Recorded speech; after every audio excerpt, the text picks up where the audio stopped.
আমার চোখটা এখন তুলে ফেলে দিতে হবে। ভিক্ষা যে করবো সেই সিস্টেমটাও নাই। যে কোনো টাইমে ইনফেকশন করে তাহলে আমার বাঁচার কোনো চান্স নেই।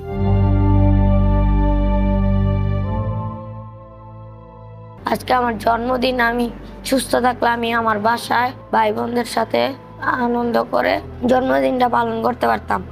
গেছি, আমি সবার সামনে পড়ে যাই, তারপরে আমার চোখে লেগে যায়, আমি তারপরে অজ্ঞান হয়ে যাই। তারপরে আমার ভাইয়েরা আমাকে নিয়ে আসে বাসায়। আমি একদিন বাসায় ছিলাম, তারপরের দিন আমি এই হসপিটালে আসি। আমার আরেকটা তামিম নামের ছেলে আছে, তার সঙ্গে গোলমাল হয়ে আমার অপারেশনটা সেদিনকা ক্যান্সেল হয়ে যায়। ওই অপারেশনের কারণে আমার এই চোখটা বাদ হয়ে যায়। এই অপারেশনটা আমার আরও একদিন পরে হয়, সেজন্য আমার চোখটা ইনফেকশন হয়ে আমি এখন এই চোখে কিছু দেখি না।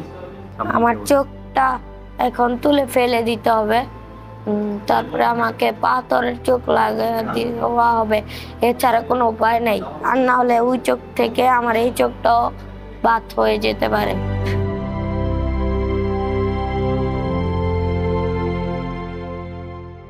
তো আগস্টের 4 তারিখে আমি গুলিবিদ্ধ হয়েছিলাম। এর আগে 3টা সার্জারি হয়েছে। গত 12 তারিখে ইংল্যান্ডের ডাক্তার নতুন করে আরেকটা অপারেশন করছে, সেটা হচ্ছে রগের অপারেশন। পুরো পায়ে এখন কাটা বর্তমানে। এই দীর্ঘ সময়টাতে প্রায় 4টা মাস হয়ে গেছে কর্মহীন হয়ে আছি। আমার উপরে আমার বাসায় 2টা বাচ্চা আছে, সংসার চালানো সবকিছু মিলে খুব কষ্টকর হয়ে যাচ্ছে। ধার দেনা ঋণ করে চলছি। ফাইন্যান্সিয়াল ভাবে এমন ভাবে ভেঙে পড়ছি যেটা হয়তো কখনো আর ওইভাবে দাঁড়াতে পারবো না। 1 বছরের মতন এভাবে চলবে। 1 বছরে সংসার চালানোটা যে কি হবে, কিভাবে চলবো, সেটা অনিশ্চিত ভবিষ্যৎ হয়ে গেছে। ভিক্ষা যে করবো সেই সিস্টেমটাও নাই। হাসপাতাল থেকে বের হওয়ার মতন সিস্টেম নেই। এই অবস্থায় মানুষের ঋণও দিতে যাচ্ছে না। যেসব মালামাল ছিল ঘরে, এগুলো সবই বিক্রি করে দিছি। বাসায় গেলে দেখবেন এখন ঘরের ভিতরে কিছুই নেই, শুধু রান্না করার চুলা 2টা পাতিল ছাড়া কিছুই নেই। বাকি সবকিছুই বিক্রি করে দিতে হয়েছে।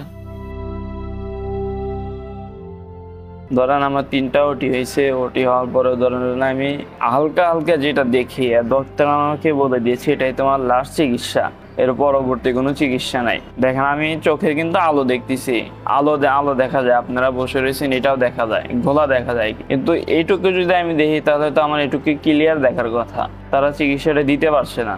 আমার আক্ষেপের বিষয় হচ্ছে তারা বাইরে থেকে ডক্টর নিয়ে আসছে না, আবার আমাদের যাদের ক্রিটিক্যাল অবস্থা আমাদেরকে বাইরে রেফারও করছে না। বিজয় মিছিল করতেছি, আমাকে গুলি করা হয়েছে, ইভেন প্রশাসন আমাকে গুলি করছে। আমার এর ভিডিও পর্যন্ত আমার কাছে আছে, আমার ভিডিওর ভিতরে আমাকে গুলি করছে মিরপুর মডেল থানা 2 নম্বরে। আজকে যদি আমরা রাজপথে নামি একটা দাবি ধাক্কা নিয়ে বা একটা বিষয় নিয়ে, তাহলে আমাদেরকে বিভিন্নভাবে ট্যাগ লাগানো হচ্ছে। হয়তো সেটা আওয়ামী লীগ, নয়তো ছাত্রলীগ, নয়তো যুবলীগ। আমরা কিন্তু আজ লজ্জিত এই জাতির কাছে। তাহলে আমরা আজ কোথায় দাঁড়াবো বা আমাদের দাঁড়ানোর জায়গাটা কোথায়? গুলি বৃষ্টির মতো ছুড়ে পায়ে 8টা গুলি খাই, 8 রাউন্ড খাই, আর 1 রাউন্ড আপনার একটা গুলি খাই লিভারের বাম সাইডে, লেফট সাইডে। কিন্তু অনেক সমস্যা, একা মানুষ কি করবো, যেহেতু আমার পাশে আর কেউই নাই, ভাই বাদার কেউ নাই। আমার মা বাবা মারা গেছে ছোটবেলায়, ক্লাস 6-এ দেখতে বাবা হার্ট স্ট্রোক করে মারা যায়। বাপ মারা যাওয়ার ঠিক 6 মাসের মাথায় আমার মাও মারা যায় ব্রেন স্ট্রোকে। সেই থেকে একা হয়ে গেছে। এখানকার ডাক্তাররা বলেছে এটা চোখটা এখন যে অবস্থায় আছে রাখা যাবে না, কয়েকদিন পর এটা তুলে ফেলতে হবে। এখন আমার যে অবস্থা, আমি বাঁচি কি না মরি ওইটার কোনো গ্যারান্টি না। পড়াশোনার গ্যারান্টি তো পরের ব্যাপার। এটা আমার মাথায় যে স্প্লিন্টার গুলো আছে, এগুলো যদি যে কোনো টাইমে ইনফেকশন করে তাহলে আমার বাঁচার কোনো চান্স নেই।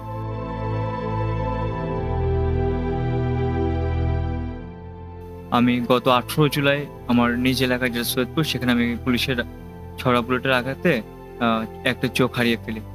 তারপর থেকে 19 জুলাই আমি এনআইওতে ট্রিটমেন্ট নেই, অপারেশন হয় আমার এখানে। তারপর থেকে আমি প্রতিনিয়ত এখানে ফলো আপে ছিলাম এবং লাস্ট প্রায় 1 মাসের উপর আমি এখানে অ্যাডমিটেড। বর্তমানে চোখের অবস্থা আমি এক চোখে একদমই দেখি না, যা দেখি এক চোখ দিয়ে দেখি। আমার ডান চোখ যেটা গুলিবিদ্ধ, সেই চোখ আমি কিছুই দেখি না, কারণ আমার কর্নিয়া এবং রিটিনা দুটাই ক্রস করে গিয়েছে বুলেট। পরিবার বলতে এই আমার আহত যারা ভাইরা এখানে অ্যাডমিট, এটাই এখন আমার ফ্যামিলি মেম্বার্স। এই 4 দেওয়ালের ভিতরে, হসপিটালের ভিতরে, এটাই এখন মনে করেন যে আমার বাসা বাড়ির মতো আর কি।